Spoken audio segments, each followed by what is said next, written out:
let's go.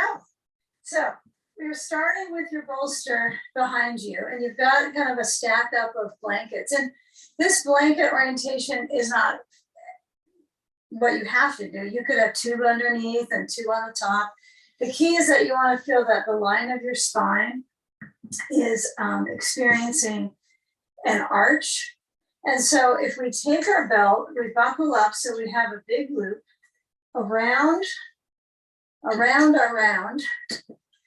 then when you slide the belt forward with its loop connected across the feet that are together, I want you to pull the buckle part of your belt up near your hip.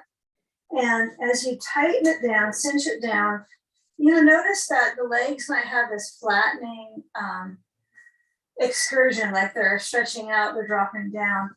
But when you do tighten it up, I want you to get a feel that it's pretty vigorous sensation around your body. So there is a sensation of circulation that is kind of exudes from the feet. And then have your blocks. I'm using mine at the second setting, so it's a little easier to create more of these contours of the body. So the pathway begins with a lot of contouring and then rib touring. Let's do a rib tour. Okay, so with the diaphragmatic breathing, you're going to add possibly sand if you don't like the sand at the rib intersection. Kind of the dividing line between the sternum and the abdomen is the diaphragm down in here. So you want to get a feel that the sandbag is corresponding with your breathing muscles. And if you prefer no sand, you can put it on your feet. If you can use the sand for more muscle centering versus breath centering.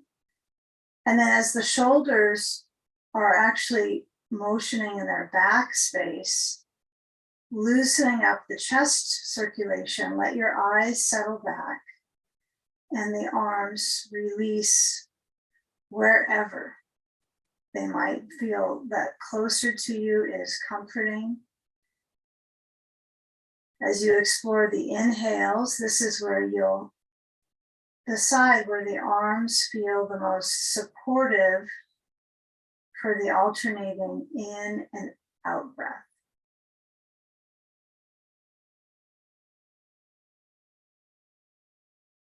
So we begin with a focus on connectedness with the props and a centering into the breath.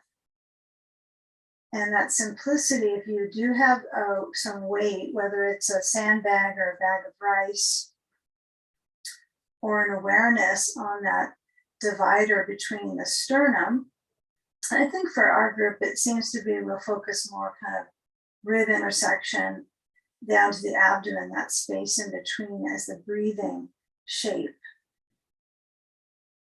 So as the shoulders lower back and they find their landing position, accepting where they are. They don't need to dig farther. Feeling what can actually loosen up is your hold on things, right? Gravity has you here. And you just kind of drop into the sensation of moving breath and the exhale, letting go.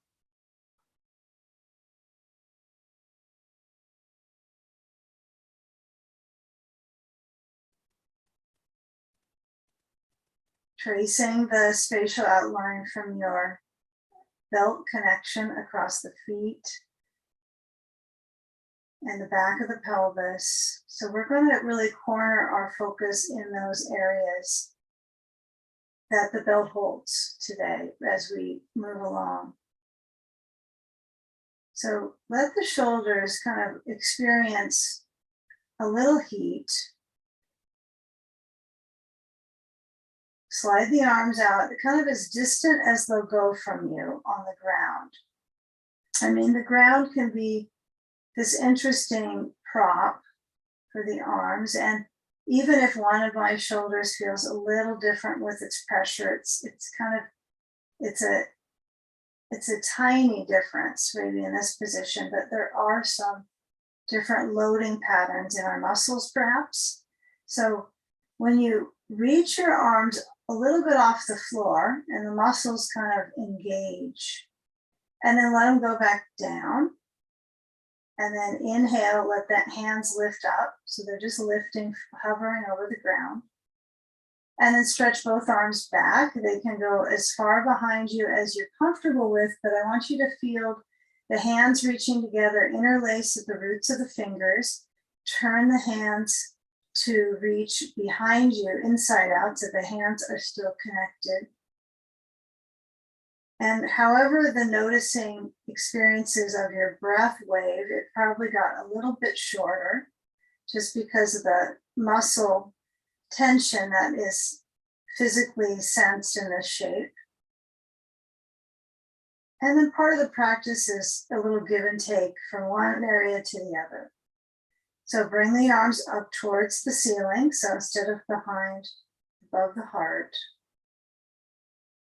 And then lower the arms down towards the groins. And then lower the hands onto the sand. If you have that, slide it away. Unbuckle the belt.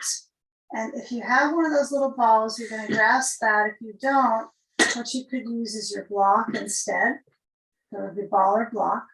So we slide the left foot in, and ever so simply, we'll lift up the right foot, cross that ankle to the left knee, and then you either have your block besides the upper outer left leg, or you have a ball. You would kind of push the ball so that the thigh has a sense that something's kind of moving into it on the side. So you want to think laterally with the ball or the block. The block would be a little tricky, but you might need to kind of tip it on its side so you don't have such a pressure with the point of the block. And then let the body weight tilt over onto that ball. So you feel this simple reclining right foot cross to the left knee. Reach for that right knee with your left hand. You got two hands to choose from, so the left hand would be a nice coordinated, so that the right side of the rib cage can lightly spread.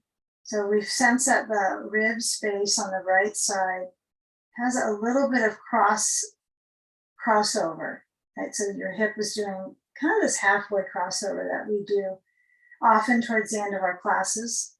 So this is like a good beginning phase crossover. But hold on to that knee quite intentionally to stretch the right hip.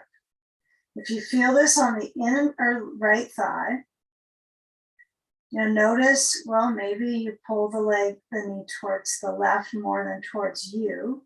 Kind of play with that connectivity.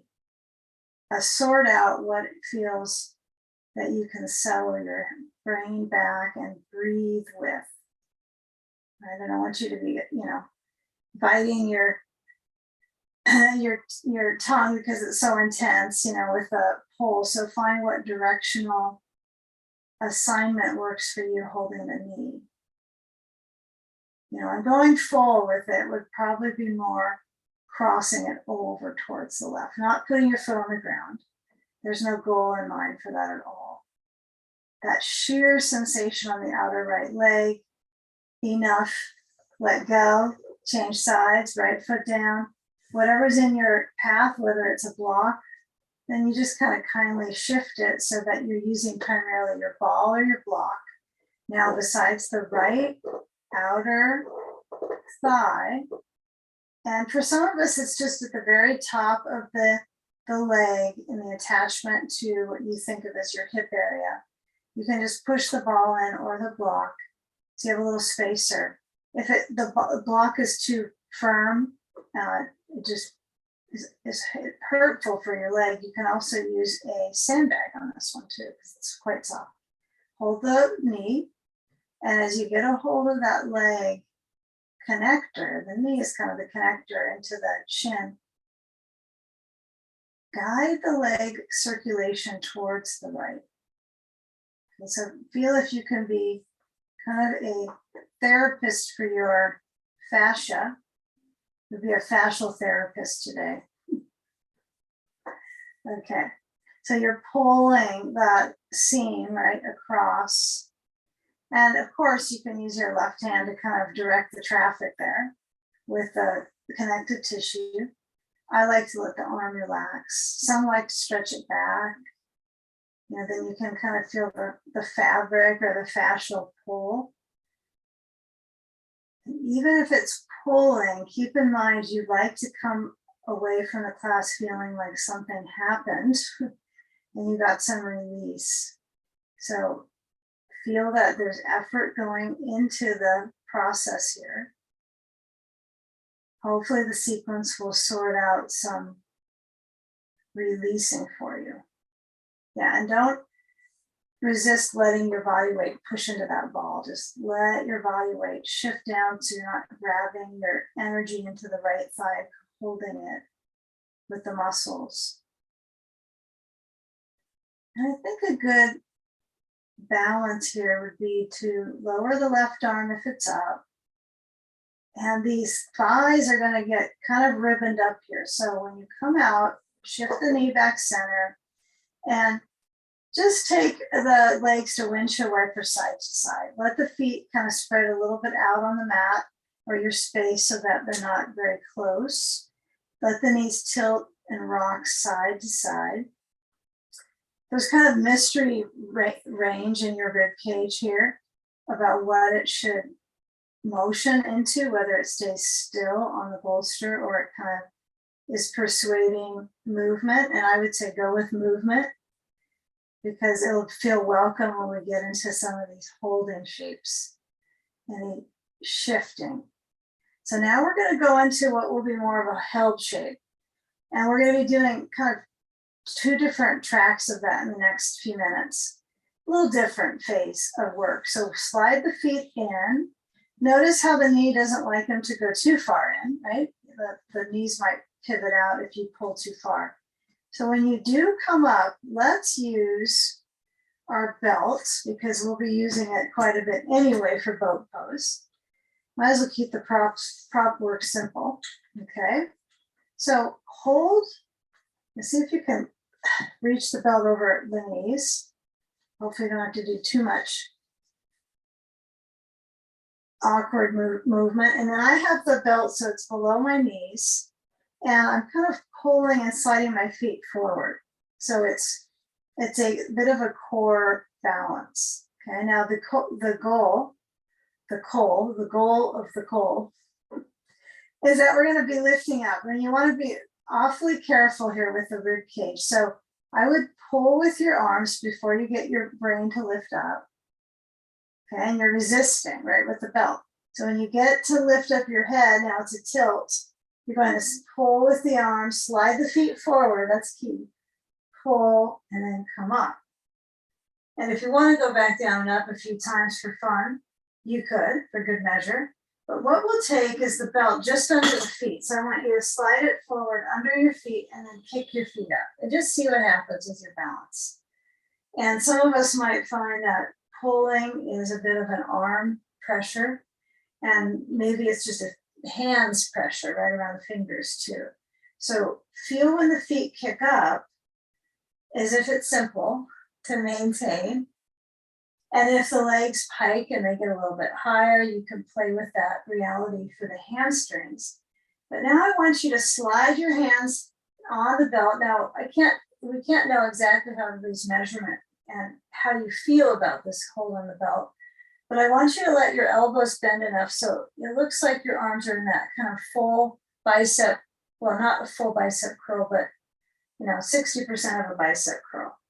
So the hip flexors warm up, lower the feet. Okay, get the belt buckled up. Sounds easy, but as you go overhead, around waist, just like we did earlier with the belt around our feet, now our knees are together. So we get a lot of space here with the loop.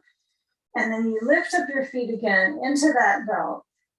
And then feel what this is like for your hip flexors. Can you kind of soften them up? You could even use your thumbs to kind of wiggle a little bit, get a little wiggle room in the very top of the thigh seam around towards the hip.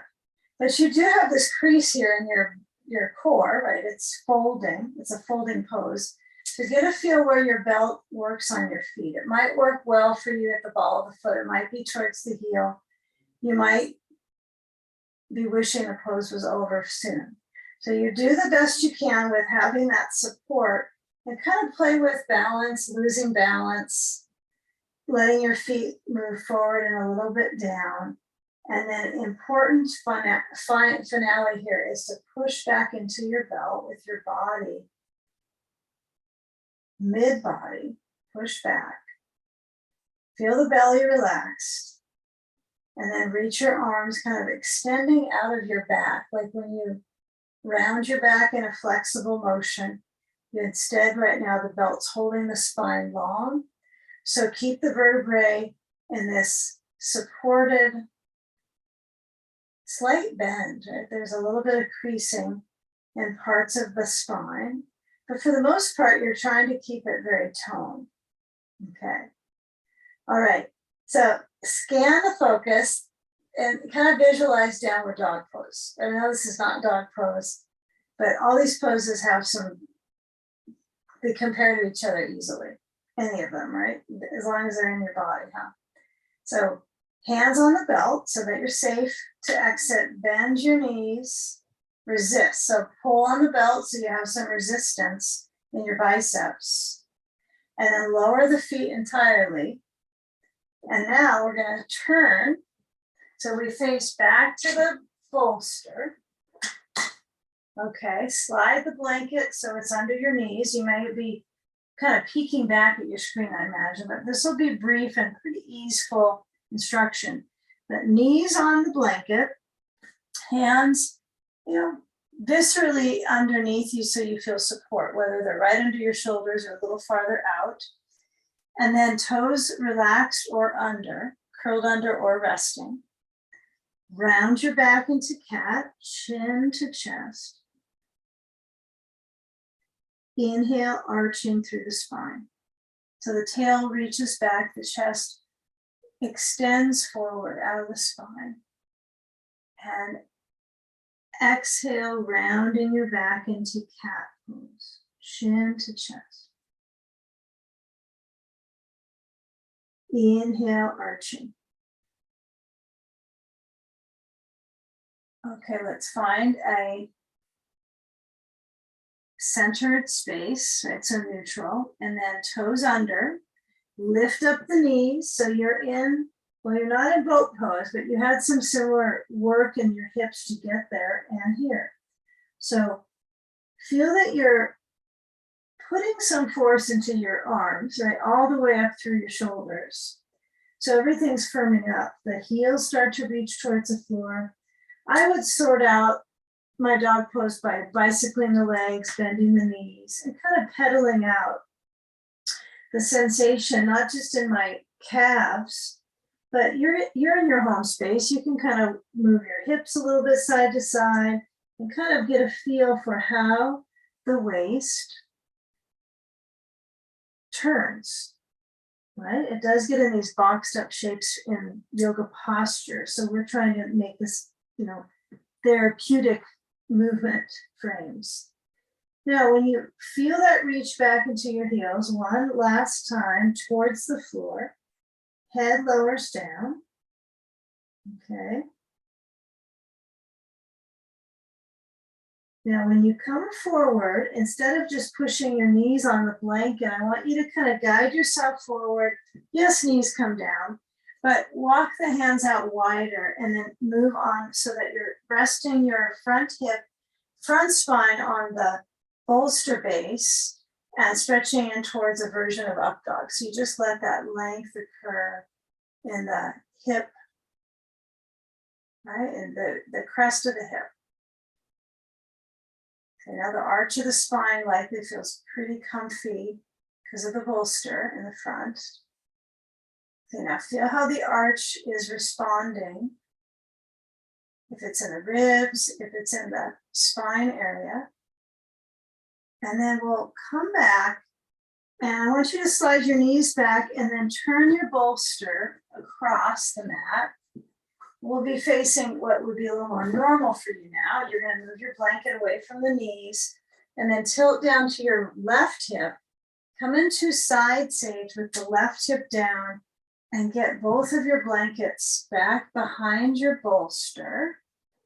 Okay. And tuck them in so you have just a little space for your arm between. Okay. I think a block at the other side is useful. If your arm tends to reach overhead, having that ball on the inside and wherever that sandbag went could not have been very far because they don't roll. And then as you move your right leg down, this reach of the leg is important. So if I stretch my right thigh back, and I get a feel of the tissues from the hip kind of concentrated. So, you know, you might have your sand on your hip, you might go sand free, but as you lean on your left side, maybe a little bit on the back left rib side, extend in that right arm.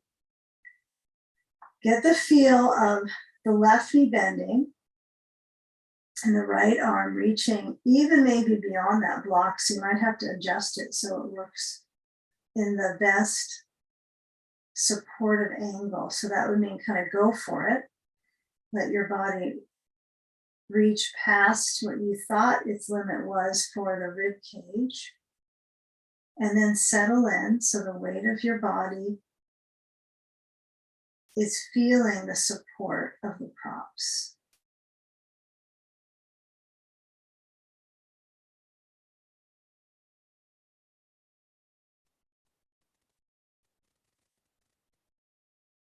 And feel how the abdomen moves with the breath.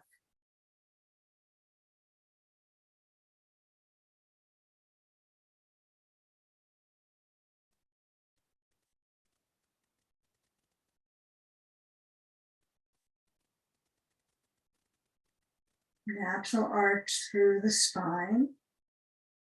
But it's quite useful to use this shape to strengthen the breathing muscles, right? The costal breathing focus. But also it has that element of releasing the back from some of its holding patterns, daily habits.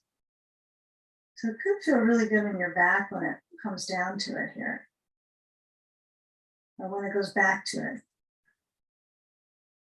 And we're going to stay on the ribs for a few minutes here, not on this side for the whole time, but I want you to kind of work through the kind of as the ribs kind of have their little bit of side length. I mean, you have so many that it's likely your efforting is on just like a little stack of them. And some of them get kind of left out of focus. So before we go to our horizontal chest opener, I want you to feel how the upper ribs, which do climb up to the collarbone, right? So that's has an area where you're connecting to your shoulder and your pectorals, and a little bit more mysterious how to reach the ribs there with breath. But it's possible to emphasize the span of the arm, whether it's open, whether it's on your side, that's okay. It doesn't have to be stretched overhead if it's hurting. You're not required to feel discomfort to be in the pose here. And then when you do come out, I want you to let your body, you know, the suggestion is that we would roll onto our back out of this. So we've linked the poses from side to back and then side again. Now, for most of us, that'll be a little bit of a far stretch because that makes our back react in proprioceptively. It's confusing too. So take the sand, remove the sand away, and then kind of feel your back tracking. So you can slide your right knee to your left, and your arms are not overhead anymore. And then scoot the knees up, and then see if you can step your feet out, and then move onto your back. You might have to lift and lower a little bit, predictably, huh?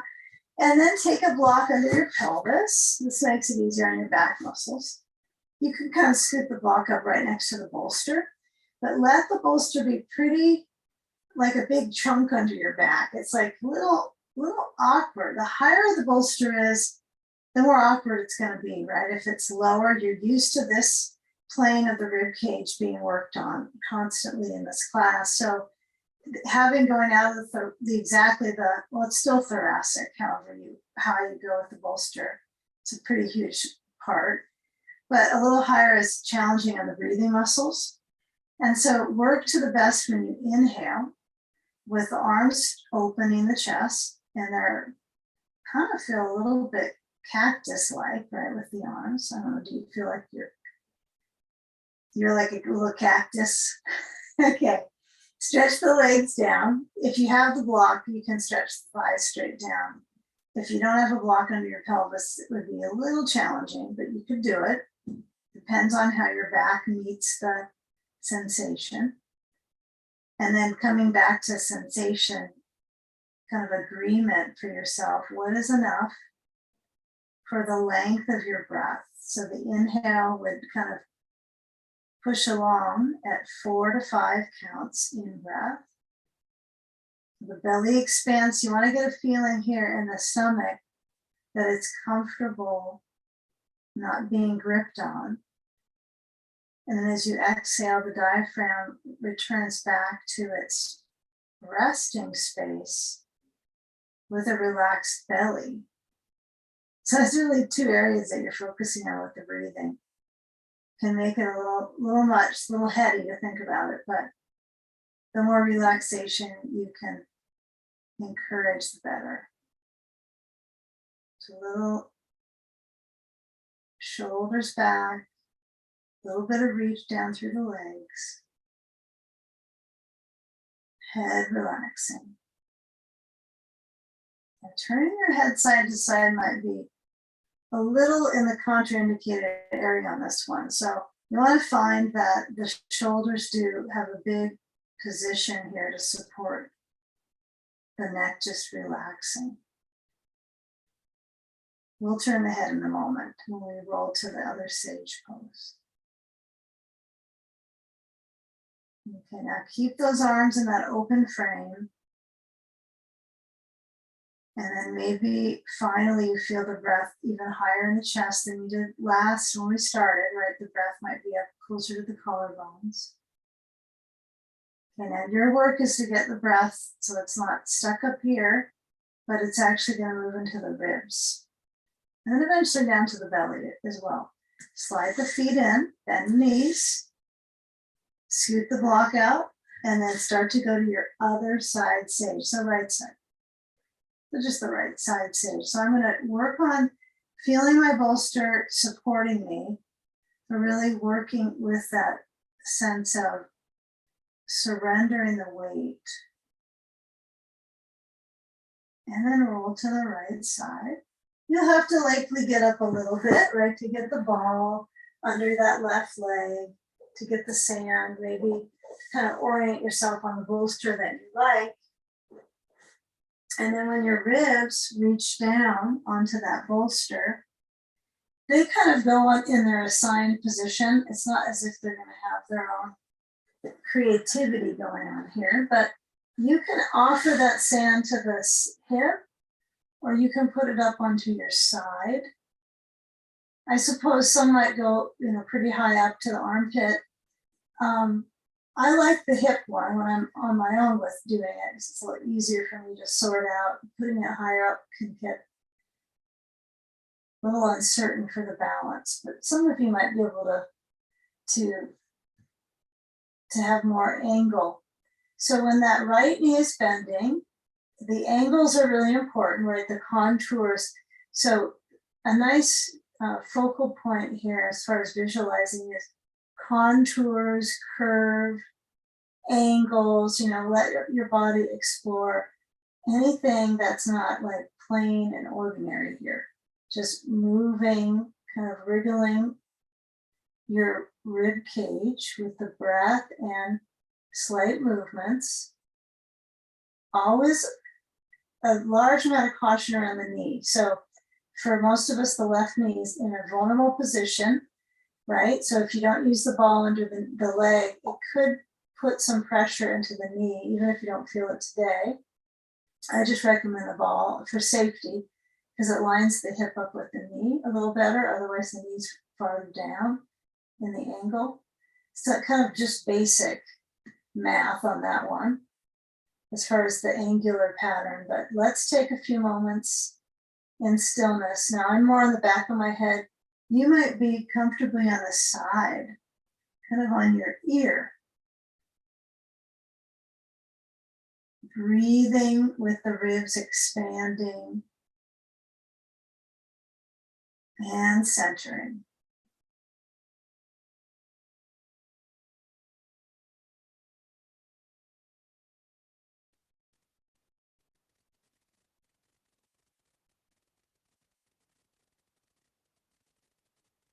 And now take the moments here where the reach is reactive in the ribs. Is there any other place that you can feel that relate? Usually we try to work on really getting things open, and then on the other side releasing holding patterns. So they're kind of a little contradiction sometimes with what we do. So when you have this length, okay, kind of visualize like a low lunge, because this is what can work with your ribs and your thigh when we're lunging. Okay, even though it's prone, just visualize that. We'll be doing it soon. So feel that experience of range from your ribs to your thigh. Now there's a little bit of that quad area that doesn't quite get it here. You can't quite lengthen. So there's other things that we do. You know, good for keeping this for, a good 1 to 2 minutes. And this time when we roll out, we won't roll on our back, but we go to the right. So taking the sand away, okay, sand goes by, but we start to move to table. So I want you to roll to the right and then push your bolster over to the side, pull the blanket in, okay? And then take yourself so that you're on in a table pose. Now, the second blanket I don't think is going to be that important. I don't think it's in the way of your vision, but just in case, I'll get it away. Okay, so we got our blanket across. You got your 2 blocks to the front. Now, let's use the bolster actually here for our chest. So we'll take the bolster across to just kind of angle the reach of the arms. And I know everyone's different with their reaction with their shoulders on some of these. Some are gonna roll their eyes and get a little worried about it, but we'll get lots of options in. So you'll stretch your arms forward, you'll feel the knees wide. So the arms are like as wide as the knees.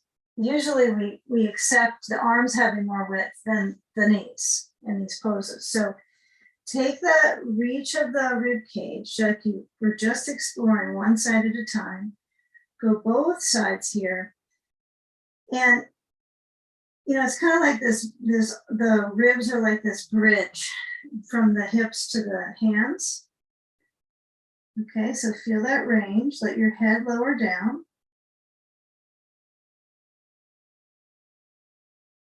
Okay, now when you slide your hands down off the bolster, you're going to turn it so it's lengthwise into your core. And then knees come in about hips distance and stretch forward, just like we did earlier. We did this type of angle before, maybe you did. And you're keeping the arms in this tone position. So you're pressing through the hands and emitting that arch through the spine. Yeah, the more you do this practice, it gets a little interesting with how do my feet position, how do I explore kind of the ridges from the arch, the top of the foot, one side might be a little flatter than the other, touching the ground.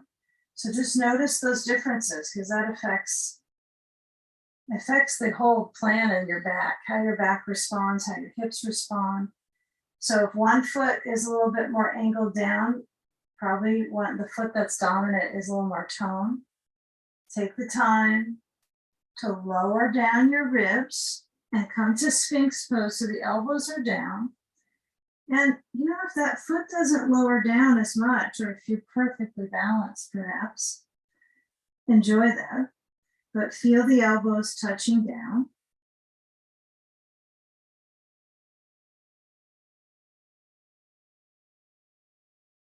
Now slide the hands back, toes hook under, lift up the chest forward so the heart beams in front of you. Okay, now as you keep the toes under, you're gonna push through your hands, the spread of the fingers, and then when you come back, the tendency is to kind of hop the knees in a little bit, even though it's really subtle. It happens to most of us. We kind of pull in with the knees. So I want you to come back forward to the up dog again. And now this time you're going to use the hook of the toes under to lift up your knees off of the, just knees go up, off of whatever they're on. Okay, now when you come back, you're going to lift up to upright push-up. Such a joy. Okay, you'll bend your knees now, it doesn't matter if you hop or you don't. And you'll reach your hips back and up and walk your feet in a little bit. So the little bit is different for everybody, but you're working on firming up the legs again and letting the hips have their direction back. Okay, take a few moments where the body is in kind of a still-ish, you might be moving, but more of a still frame. Lots of tone in the legs. Blood flow to the brain, inverting the body. Okay, now directly lower down. Actually, yes, let's lower down to the knees. Take the bolster, push it away off to the side. Get your blocks, and let's take a step with the right foot between them. And then we'll take a wide stance. So you lift up and then you'll turn your feet to the left side of your mat and have both blocks under your hands. And then you could step your feet to a shape that is parallel or a little bit turned in. You get to choose. So if you find that you want that parallel angle, maybe the toes in allows you to kind of hold your stance better. But let's work with the arms moving in line with the feet instead of farther forward. So if you want to take your blocks in, but if you know that if you put your hands near your feet, you can balance your arms there, that would be where we're aiming for. But if you need your blocks, you just bring them in with you under your hands. So use the props. The floor is a prop too. So you're either using your blocks or the floor. And then with this stretch of the whole channel of the inner arm, right? You're going to bend your elbows and then lower your head towards the blanket. And it might occur to some of us that our head touches down. So if you're past the blanket and it's easy for you to kind of snug the crown up to the blanket, then you would remove it if it's too easy for you to get your head down. If it's not, you're not anywhere close, you'll take your blanket and roll it up a bit. If you're still kind of up here, I would take the energy and the time to get your bolster and take the bolster so it supports you, okay? And you still might be up a little bit.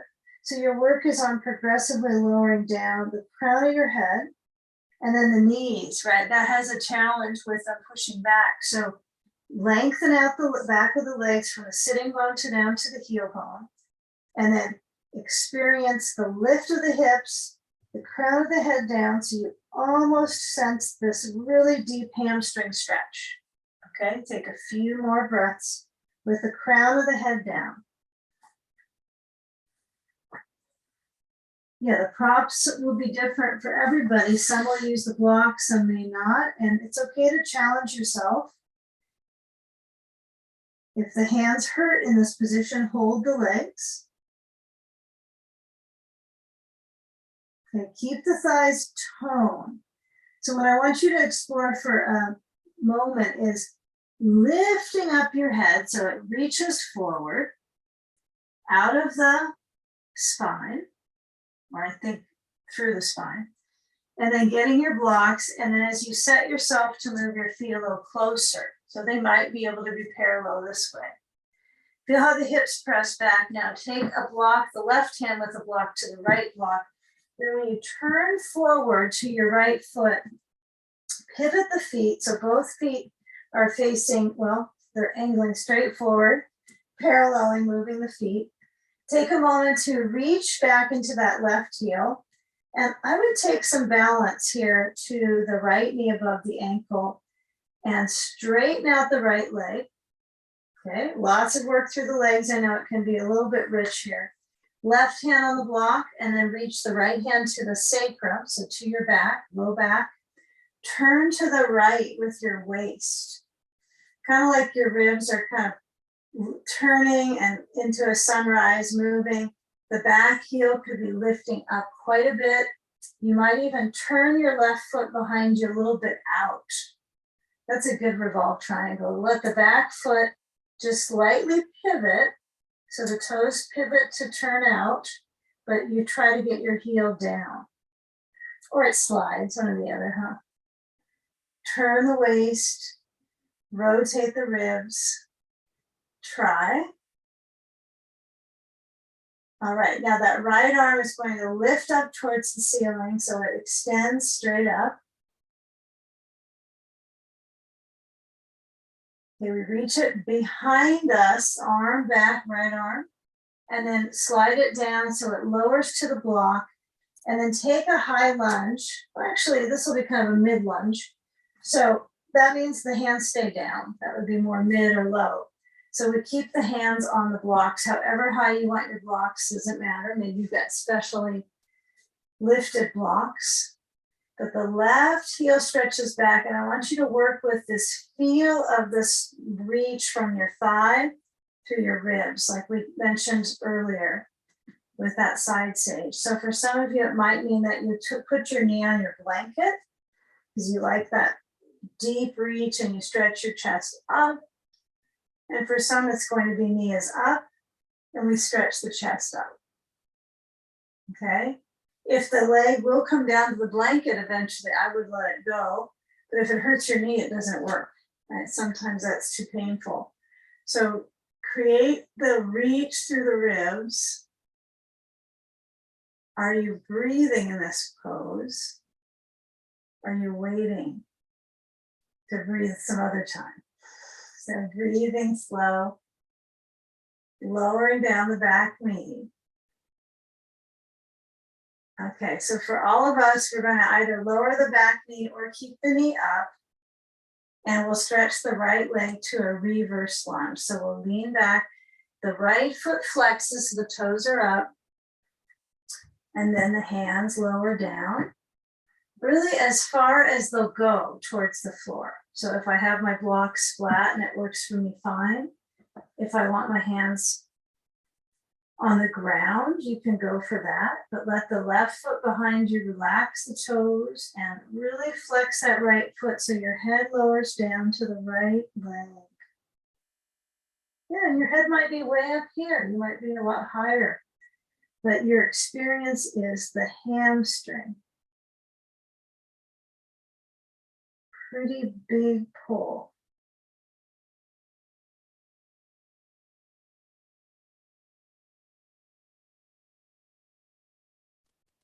There's not as much play in the hip on this direction versus if we were on our back with our leg up, right, with a belt under our foot.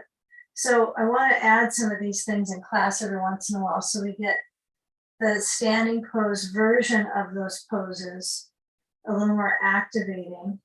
So that means that you have to kind of commit yourself into, you know, you have a memory of the poses on your back, but here we're still getting the same skin movement in the leg, but you have to use your balance to push back, right? So it's not so easy.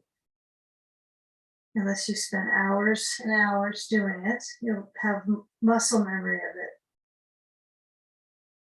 Okay, so slide your body weight. Well, actually, you just shift it, right foot. And then I want you to take a standing forward bend of choice. Okay, so the back foot hooks under, you lift, and then you step that foot forward besides. And as the feet layer down the skin on the bottom, you could work with your hands on your blocks. You could hold the backs of your legs with each hand. And you can also hold your elbows or let the arms dangle. So progressing the spines rounded and extended at the same time feature. You have a spine feature here. But the brain is down, so it doesn't have as grand of a focus for some of us, but I find these forward bends quite pleasant for my brain. Pretty appealing. Let your head nod side to side.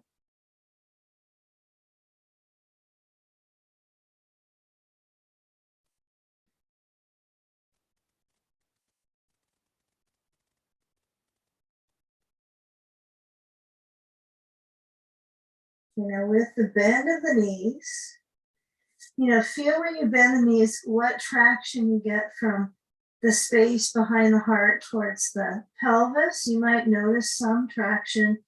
You might notice your stomach or some other areas that get pressure. So when we get our blocks again and we change the lunge, so we'll have the feet scoot in towards each other, then the right foot steps back. Okay, so your left leg is forward as far as you can tell, it's your left leg. And the back foot, you could pivot it a little bit. This might be one where you can angle your leg in the very beginning because we stepped back into it versus forward. So feel how the range is in your left hip. You're not going to feel like the hips are level. This is in a level hip position. But you will work with trying to lengthen the left leg, which could be straight for some of our brains, but work on that reach from the sitting bone towards it's kind of tricky to the lower leg bone. You don't connect to the heel the same way as if the foot was in the air, huh? Okay, now left hand reaches back to the sacrum. If you notice this side when you turn your waist that it's a little more tied up in the back, a little back, then I would bend the left knee, take the back foot and step it a little bit out to the right side and then try it again. And just see if you get a better rotation kind of on this top of the thigh. Because it's like your core has to twist and move, just like anything that you would unscrew, right? It's like, okay, let's see if this will move a little different. I have more parts of my belly that twist. And then the left arm goes up. You see most of me on the screen, I think. Yeah. So get a feel of the turn of the waist, and the head might get a little floppy. So see if you can keep your arm on that right side very toned. If you need to get your block higher under your right hand, lift it up. You have to take a moment to lower and then turn it. But energetically, a lot going on in the mid-body.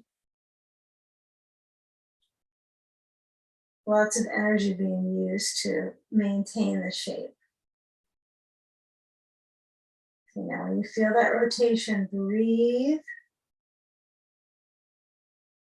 And exhale, stretch the left arm forward, lower it down, of course. And then position yourself so when you're reaching back through that right heel, you're going to lift it so the foot stretches, the left knee lunges, the right leg stretches back. You're in a mid-lunge. Let's at least stay mid-lunge for a moment. Make sure your blocks are at the same height. You may have had one higher to twist, but even them out. Seems obvious, but sometimes we get overly focused on one part. So when I push my blanket back, it's for my lunge coming up. But I want to feel this left knee drawing forward, the right side of the waist stretching back through the hip. And then lower the knee, or keep it a little bit higher than the blanket if you choose. And work with that stretch of the waist. So I'm reaching through the rib cage. We are going to be adding our bolster next. So if you like to do lunges with bolsters, which I have a preference for because my back side can kind of dig into the bolster a bit, you could get your bolster set, getting ready for where we're going. Not far from your room here. You'll stick around. But let the right thigh stretch down. Yeah, if you need to have your knee off the blanket and it's painful for you to have it down, you still use your bolster and kind of slide forward on it, as long as your left knee, and then it keeps your knee up. As long as your left knee is still above your ankle, as long as it can keep that exact angle, so it's not tipping forward. Okay, back knee centers, and then we lean back into that reverse lunge. So the left foot tips up, toes lifting, heel resting. And if the hands can go lower, you just take them down and you get a feel for that maximum range for you, range of motion. Yeah, you have to kind of get some clues to what's a reasonable, safe angle for you. It might be that you need to be a little cautious on how much you push down with your ribs. Just the body weight on the left leg affects the stretch deeply. It's a significant piece.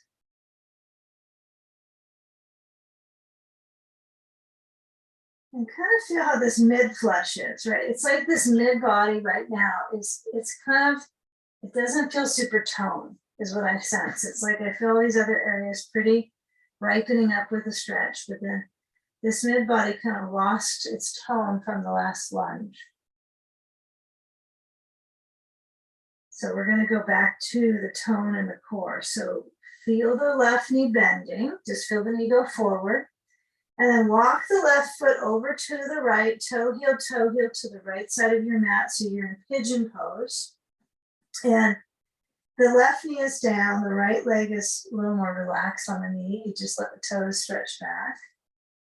That might be a little bit overrated of an instruction because your toes don't probably feel like a big stretch, but have some blocks under your hands and have a little of that kind of high pigeon. So you're arching.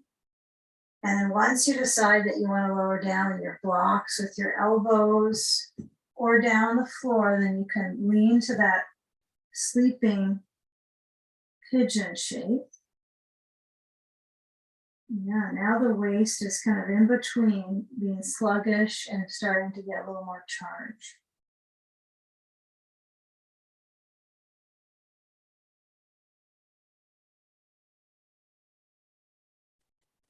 Maybe close your eyes.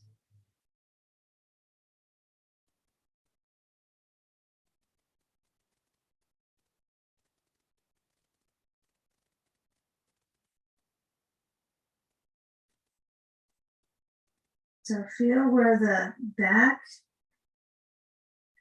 rib space is moving with the breath. So the upper lungs.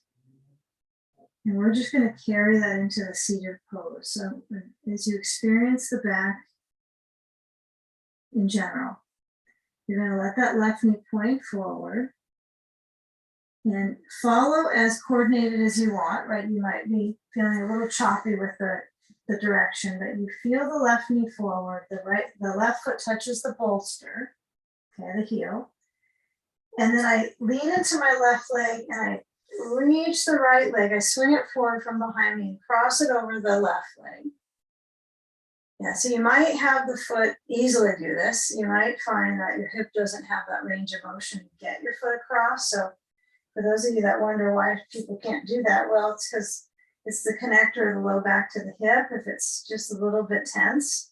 So if that doesn't work for you, use a block in front of your knee. You can put your foot onto that block, right? So it's kind of halfway getting there. That might be easier for some of us in our knee. So as you turn to the right, let's use our sandbag, okay? So put it on the left thigh.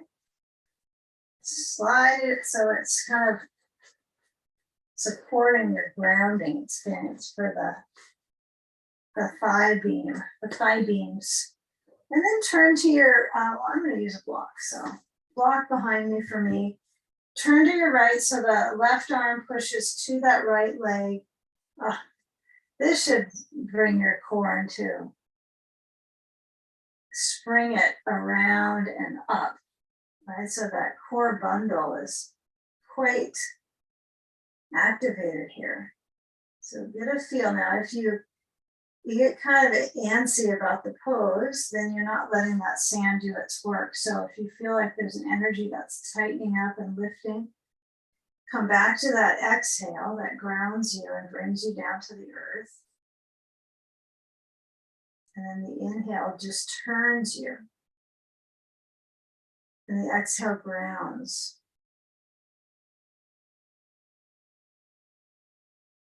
A grounds for turning. Yeah, the left hand could be relaxed. It could be reaching open.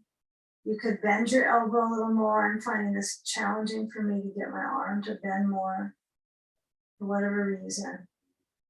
Maybe it's my left shoulder, so you have to give yourself some opportunity each class. Sometimes it's different. Some days areas are a little stiffer. So just notice there's several options here with the foot, with the arm. Okay, but let's unwind ourselves. And when we come back to the front, so our navel forward, it wasn't far. You didn't take much of a turn to get there. Put your right foot in front of the left shin. So it could be on your block, it could be on the floor. And then move the sand to the right thigh. And simply take a moment here where you lean forward and you use any props under your hands, blocks, wall, if you're close to a wall or a chair, you can use that. Chairs are great for this one. And you lean forwards just to feel into that hip.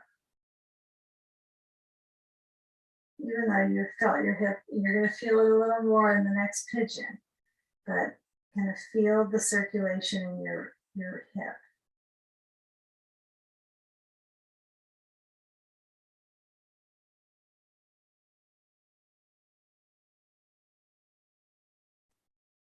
And you just started warming it up for this next pose. So you don't need to go very far, right, to get some relationship of circulation in the joint and the muscle.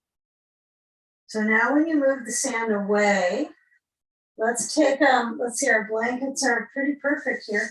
You just let your right knee lower down and stretch the left leg back for this right leg pigeon pose. And then get a shape of care, full consideration of how this back thigh stretches into the ribs. Just like your lunges, right? It's all the same thing. It just looks like we're going on a different track in the body over and over again. So it kind of makes the sequencing fairly meditative when you take out the words, huh? So lengthen the back leg in the front of the hip.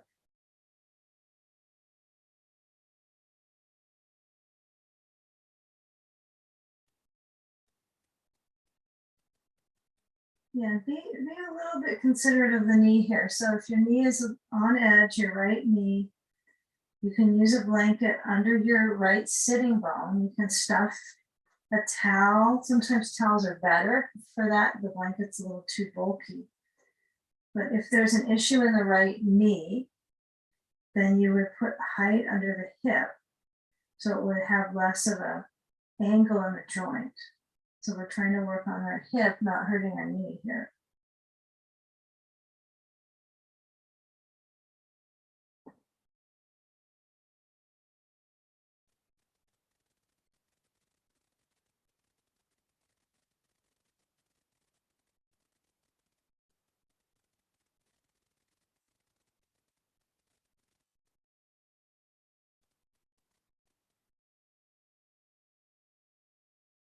The right leg is perfectly patterned for the seated twist. It's kind of warmed up. It's marinating here.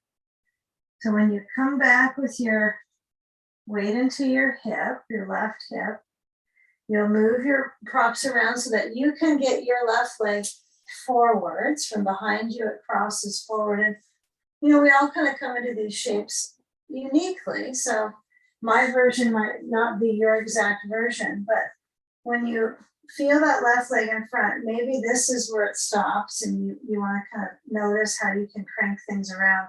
But it could help to have the sandbag earlier on this side. You know, put it on that right thigh in the beginning before you get too twisted around the leg vine. And then feel if you can get that leg, the right leg, to settle down. And the left leg crosses over the right leg, or the foot is on the block. And you can put your block where it's comfortable for you. It doesn't have to be exactly in front of the shin point 2 or wherever you measure it on your leg. You can take it where it feels the right response out of your back. But here we kind of move from the lower back waistline, right, the kidneys. So you want to turn to your left, and then if you need something behind you to have your hand on for just a supportive reach. And the reach is mild. It's not like you're stretching across the room to get the wall, but you want to feel like it's that inner reach, right? It's the muscles inside that have that tone. So when you put the right arm to that left leg, then you get that twisting vibration through the navel center, through the obliques, and then the paraspinals back here. Paraspinals sounds mysterious. So feel where that rotation moves from your arm. And if there's any area that you can brighten up, maybe it's just the experience of breathing, closing your eyes perhaps, or waking them up and looking around. You choose. Sorting out the muscle vibration in the arms to hold the shape. And there's a lot of responsibility to finding these shapes and the poise. So feel what's important to you. Maybe your head feeling kind of stiff on top doesn't work. Maybe you need to tilt your ear to the shoulder. And kind of get a feel where the neck should move. Goes all the directions. You know, the cervical vertebrae is kind of wildly exploratory, but I think it's a place we tend to equate it with tension. So feel if something can release tension in that neck. And now we turn forward, so then as we rotate, we bring the left foot in front, sand on the left leg. Sit your bones right on the bolster, so those sitting bones are well supported. And then you can either lean forward. Yeah, there's a couple options you could play with here. Leaning forward, hands forward, or hands could be around your bolster and then tip forward. I find some similarities in both of these, even though they look different. But I like to sometimes have, it depends on your length, doesn't it, your torso. This might not work for everybody. Hands to the bolster. Maybe is it a best exercise for short person? Okay. So it works nicely because I'm not rounding my back as much.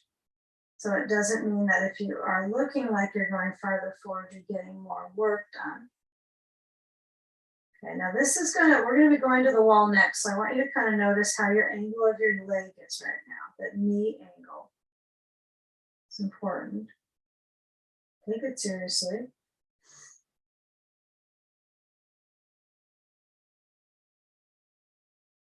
And now when you are centered and you feel your sitting bones balance down, we're gonna take the sand away. I think we'll use it immediately at the wall space. So you're gonna wanna have your sandbag. You're gonna want your one block, only one, and then you're gonna go to a wall spot. So if your wall spot's nearby, I do want you to have your bolster kind of nearby. So uncross, if you need to do a little shake out with the legs, and then go to a wall space, have those props nearby. So the only thing you really need is your blanket, one bolster nearby, a sandbag, a block. The other things can go. But when you do lower down on your back, you're really close to the wall. Now, the last pose we did on right was the left leg was crossed forward, simple cross-legged. So we're going to do that for the hip here. So I want you to first just get your feet up at the wall so you got some ease going on in your spine. Nothing confusing. I'm going to use a blanket under my head. It's a flat, quarter fold. Pretty simple minded for my mind.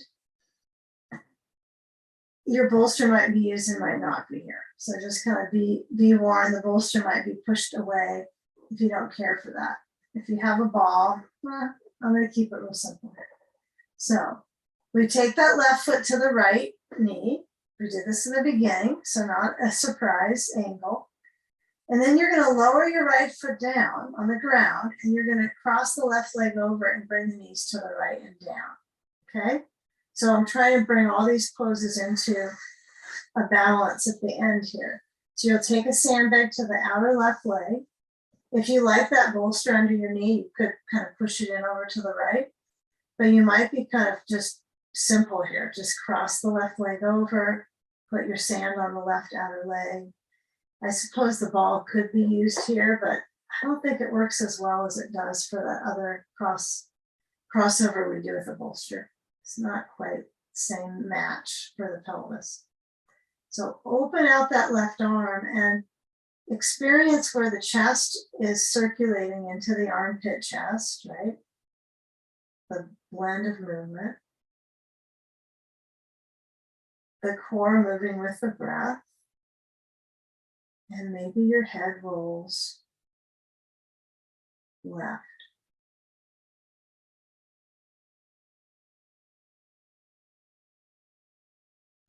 And trusting the corridor of the waist to have just the right amount of twist and engagement. And what's interesting is the pelvic floor is quite combined here, right? The layers are touching. So it's like you're not really having to do much, although much is happening just to be in the shape.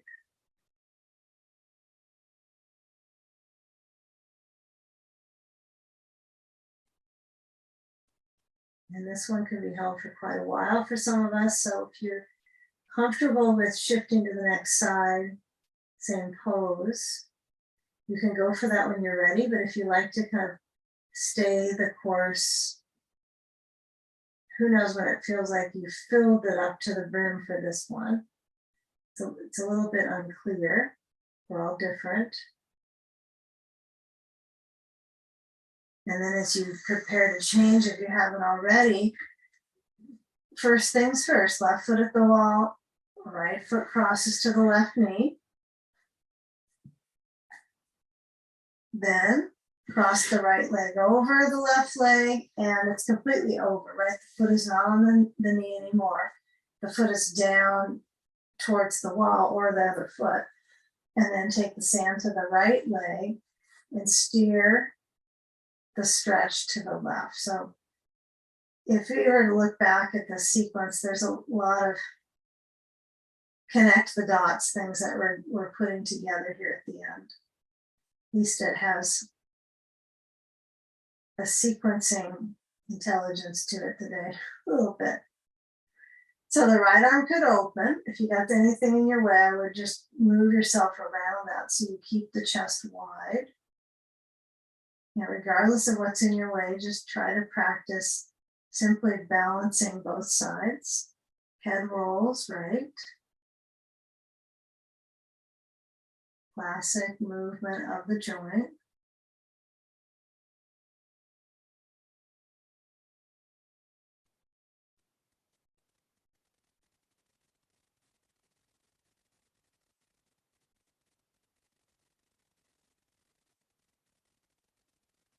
Feel the breath in the belly.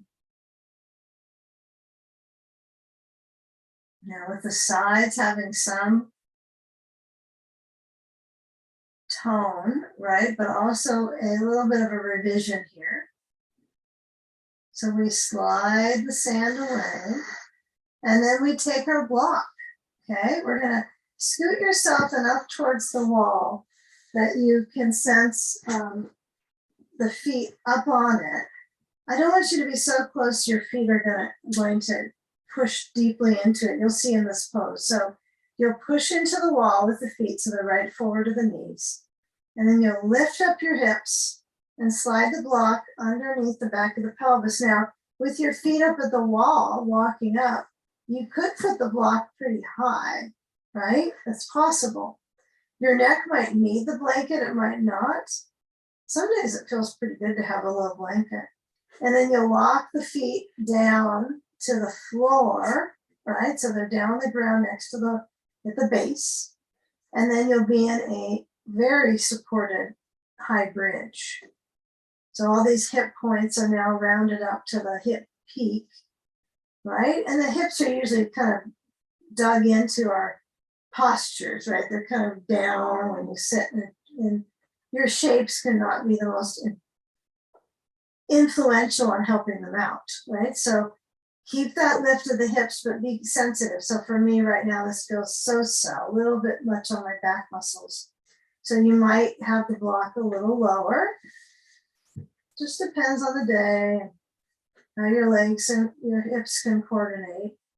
And that's nice to have the block really high. It feels good, but be reasonable with how your back will respond. And then give yourself a few moments. We're going to blend this with legs up the wall, so it'll be kind of a nice connector with this hip, the energetics of the hips being up. Yeah, so if you do want to try again with the feet a little higher at the wall, you can always take your bridge pose with the feet up at the wall. It's kind of soothing for the back. So have a little play with it, right? And if you decide, oh, I'm going to try to get my block a little higher again, you could try. Another idea would be to do a bridge pose, lifting and lowering, massaging the spine, and then try again. This works good for me, the bridge with the feet on the wall. This doesn't bother my back a bit. So you might get a feel what is best in your back if there's some compression that you want to move away from, such compression that it doesn't ease up. For some of us, it will get better, right? We can try again and things have loosened up. So we want to get these hip points high to stretch through the psoas, right? So you've got deep abdominal muscle, but also walking muscle, right? To strengthen that. Take a few more moments. Hopefully with breath.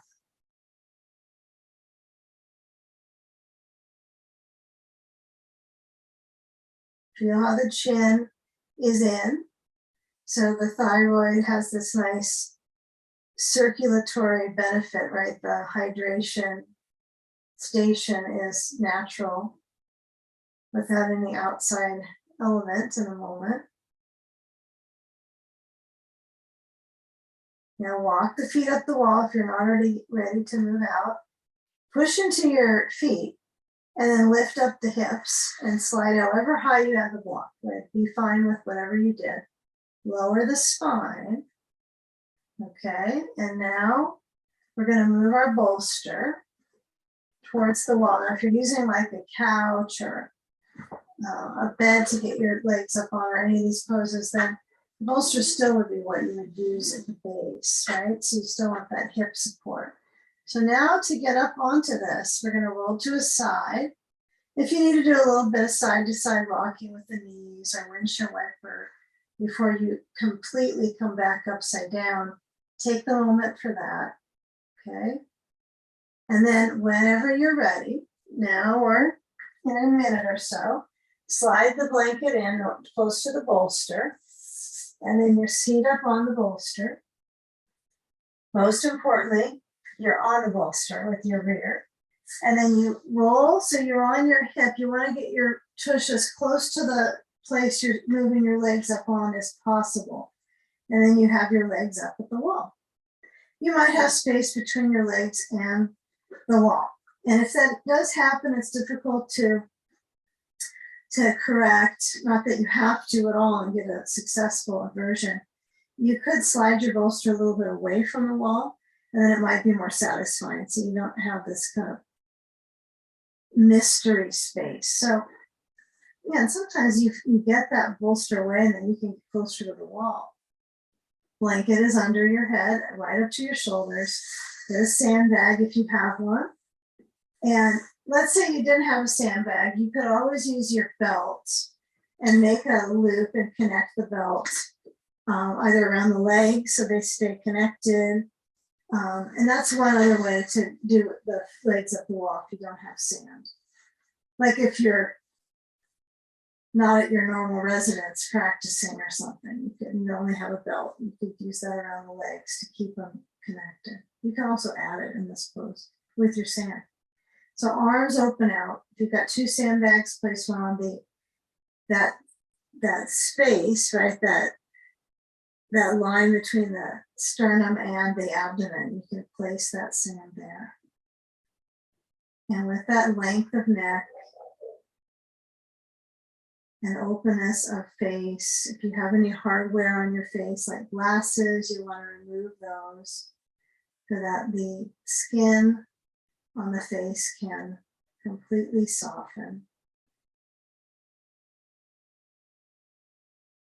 And feel the circulation through the belly, expanding and relaxing back to the core.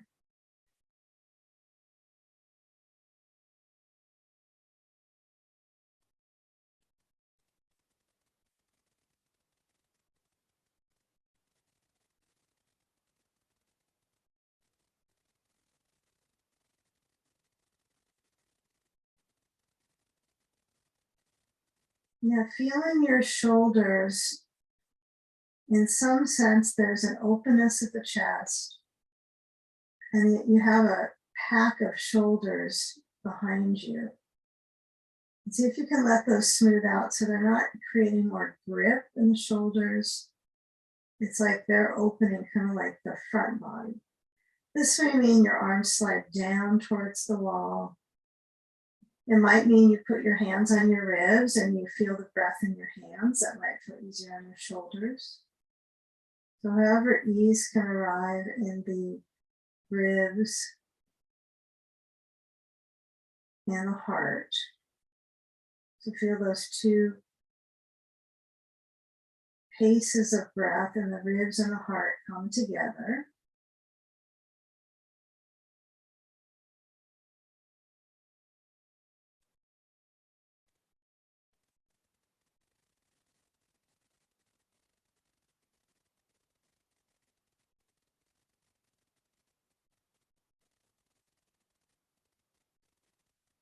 If the feet are flexing and you have an attention to that detail, feel here that you can let your feet relax. That might mean the sand feels like it'll slide down your heel. But get a feel of what would be a little more neutral. The sand does help keep the feet anchored, like you have a floor under them.